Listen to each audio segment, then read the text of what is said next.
Türkmenistan, din azatlygy gödek gözülýän ýurtlaryň sanawyna girizildi.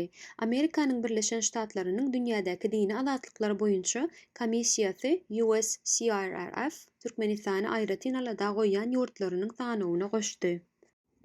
Komissiýanyň ýyllyk hasabaty onuň resmi internet sahypasynda çap edildi. Hasabatda 2021-nji ýylda Türkmenistanda dini azatlyk üçin şertleriň dünýädäki iň ýaramaz ýurtlaryň arasynda galandygy we gowlaşma alamatlarynyň ýokdugy aýdylýar. Häkimiýetleriň ruhanylary bellemek we din däp desturlary alyp barmak arkaly islam dinine dogry gözegçilik edýändigini nykdalýar. Diniň wagt edilişine prezident Berdimuhammedowy övmek hem girýär. Bellenilen kadalardan boyun gaçyrýan adamlar jenaýet we administrativ ýazarlamalar hem gynamalar bilen jezalandyrylýar.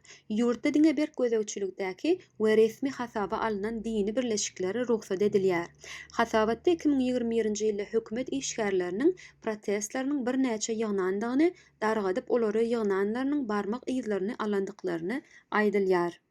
Protestantlaryň bir kanun dini çäre gatnaşýandyklary barada düşündürüş ýazmaga mejbur edildi we olary çağılarynyň elinden alynjakdygy bilen haýbat atdylar.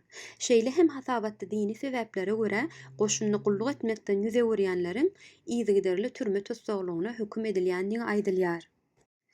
Komissiýa ABŞ-niň hökümetine Türkmenistana edýän kömeginiň gerimini çäklendirmegi, bir näçe döwlet edaralaryna we işgärlerine garşy gadaganlyklary girizmegi maslahat berýär.